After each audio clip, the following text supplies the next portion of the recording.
Hi everyone, welcome back to my channel. Today I'm here to do my May wrap up. I did not do as much reading as I was hoping to. It was because I had a lot of assessments due, and I also watched a lot more TV than I usually do. I've watched the rest of Game of Thrones season 8, also watched the first 2 seasons of Westworld. I mean, usually I don't watch any TV, so that also took away my reading time, so it happened. I still managed to finish 4 books, so I will talk about those today, and I'm in the middle of a couple others, so I'm also going to talk about them. The first book I finished was Wild by Cheryl Strayed, and this was my first buddy read on BookTube, which I was so excited about.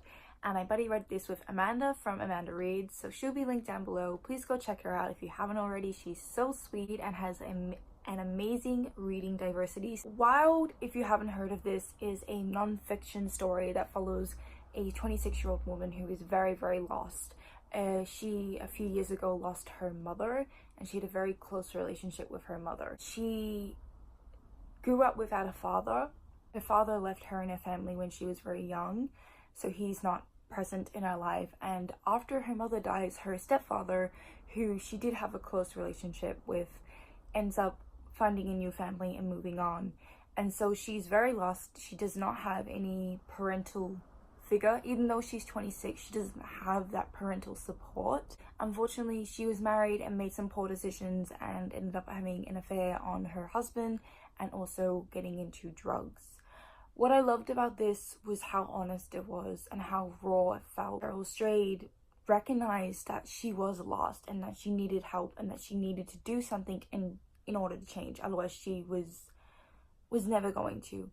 And this is what this book is about. It's a journey of self-development and self-discovery, and it was so beautiful. She's so strong. I've never done hiking on my own, or I've never gone traveling on my own, so to me I was just completely in awe the whole time of her doing this on her own. I really loved that she was the one who picked herself up and said, I need to change, I need to do this, and she did it. I think that is just a true showing of her strength, and I loved it. There were beautiful paragraphs in this where she talked about her relationship with her mom and how her mom wasn't exactly a perfect mother. Like, there were always things that she wished her mother would do, but she realized at the end of the day her mom did the best she could, and she did give her all the love that a mother could give. It was really beautiful. There was also this beautiful paragraph I connected to about self-forgiveness, because she was so angry at herself for the way she turned out, for getting into drugs, for having an affair on her husband, and she ends up forgiving herself. Amanda said that there were a couple parts in here that she felt like shouldn't have been included or weren't necessarily need to be included, and I agree with that. And there are a couple parts I felt that dragged and were a little bit repetitive. For that reason, I'm giving it 4 stars. Probably like a 4.25 stars. I really did like it. I really connected with the story. It was very powerful, and I really am interested in seeing the movie. I did want to say that there is abortion in this. There's a little bit of an animal abuse, drug abuse, substance abuse, and also a bit of domestic violence. So please be warned about that before picking it up. But I really enjoyed this, and I had fun tabbing it. So the other 3 books I managed to complete in May were all part of a trilogy, and that is the Legend trilogy by Marie Lu, consisting of Legend, Prodigy, and Champion. This was a very popular book on BookTube when I first started watching BookTube back in like 2013. I think I was very underwhelmed when I first read it because I was expecting a lot more because of how hyped up it was, and I read book 1 but I never continued on with the series. Book 1 was a reread for me this month. I enjoyed this more than I thought I was going in. I remember it being really mediocre. However, reading it this second time, I enjoyed Legend a lot more than I thought I was. I found the pacing to be really fantastic. Every chapter something was happening, the story was moving along quite quickly, and it was really great. If you don't know what this is about, it's basically a dystopian YA story that is set in a future America where America has split up. There is now the colonies and the Republic, and these two are constantly in conflict. And most of the story takes place in the Republic. We follow 2 characters. The first character we follow is June, and she is a young girl who is part of the elite in the society. She attended a military school and she is a general in the military now. she's 15, considered this prodigy because at age 10, everyone in the society has to take this test. This test basically tests their intelligence and what other skills that they could offer to the military, and she got a perfect score, which is very, very rare. So she is just very highly regarded in the society, and she was accepted into her military school at a very young age and graduated at 15. And then we follow Day, who is an outlaw of sorts. He kind of reminds me of a Robin Hood kind of character. He is regarded as a criminal in the eyes of those who uphold the law, and by the people he is very much seen as a hero and someone who has their backs. And this story, in this story, these two characters meet and the story kind of just goes from there. I really enjoyed this first book. I gave it 3 stars. Like I said, I thought the pacing was really great. I thought there was a lot of development. I thought there was a lot of foundation that would have made for a really, really good series. But unfortunately, as the books went on, I felt my interest dwindle, and that is largely because there wasn't the expansion of the story or of the world that I was hoping for. So I gave Legend, like I said, 3 stars. I gave Prodigy, which is book 2 in the series, 2.75 stars. And I gave Champion, which is book 3, 2 stars. This was definitely my most disappointing in the series, and like I said, it felt like there was a lot of opportunity in here for Mary Lou to expand on the world, and that did not happen. There was, in this book in particular, there was a point where some characters traveled to a different part of the world out of the America, and I felt like that was a great opportunity to expand upon the world, but literally the characters only traveled to that part of the world to develop their relationship and to put these characters in a scenario where they're together. But like a lot of this series, all the choices that were made, all the events that happened was in consideration to the characters and how it was going to make the characters' relationships progress. I've said this before, but it's not that I don't like romance, I just don't like romance-centered stories, especially when the story and the world is sacrificed for the romance. And I feel like that's what a lot of YA suffers from, and unfortunately this was the case with this series, and I really didn't enjoy the last book.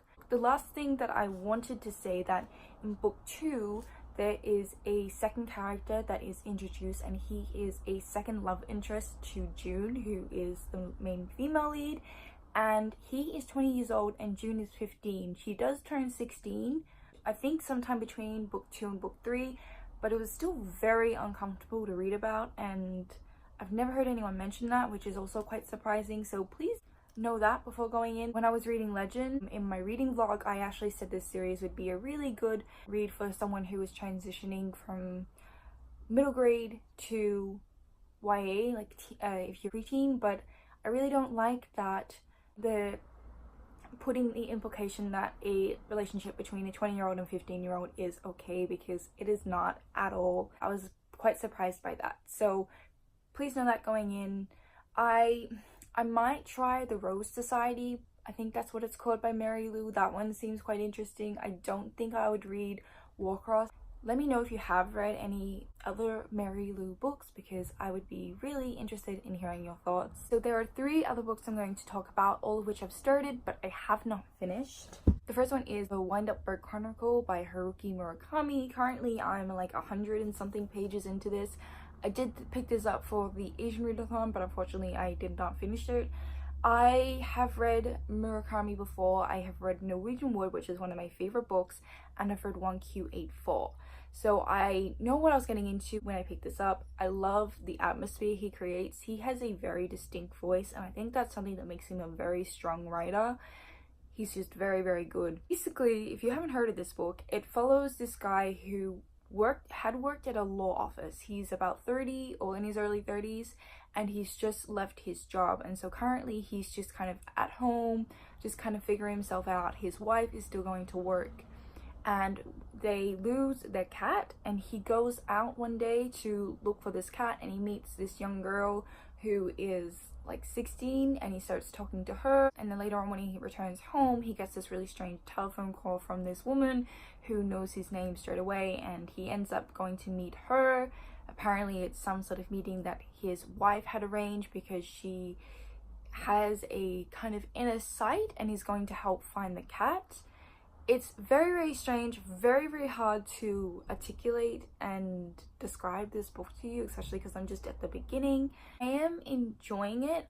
There's one thing Murakami does that I noticed when I read 1Q84, which I probably read about a year to 2 years ago, and he does talk a lot about rape. And this came up in here, and in here there's already been a character introduced who has said that she was raped. And there's something about it that makes me uncomfortable. Haruki Murakami definitely isn't promoting rape or saying that it's okay, but in some ways he writes it in a way that it's supposed to move along or develop some of the male characters, and I don't really know how to interpret that. It does make me uncomfortable. I might be sensitive to the topic, but I just wanted to put that out there. Books that can be so strange. You just have the main character always has these people coming up to him and just blabbing out their life story out of nowhere, and it's just so unrealistic, but he makes it work. His books are very mysterious and very eerie, and they just have that kind of atmosphere. I don't know how else to explain it, so I will continue on, but I just wanted to add that before I forgot. I do like it, and I do plan to complete this in June. Next book I quickly wanted to talk about was The Bone Witch by Rin Shibeko. This was another book that I picked up for the Asian Readathon. I love this book. I've already read it. This is a reread.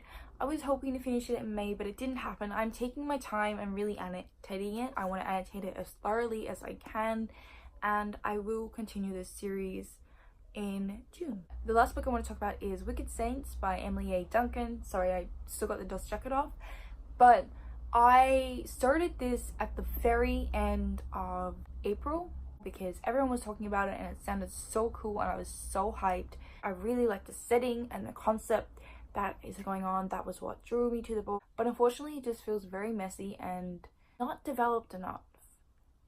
It has been a few weeks since I have picked this up, so my thoughts on it aren't very articulate and I'm just not drawn to it. Yeah, I just wasn't in the mood, so I'll try again in June. If you've read this, let me know, because I felt like everyone was loving this and I'm hearing mixed reviews now, so I'm kind of curious about what people's thoughts are. Let me know if I should continue it or not, because I'm not sure at this point. So guys, that is it. Those are all the books I managed to complete in May.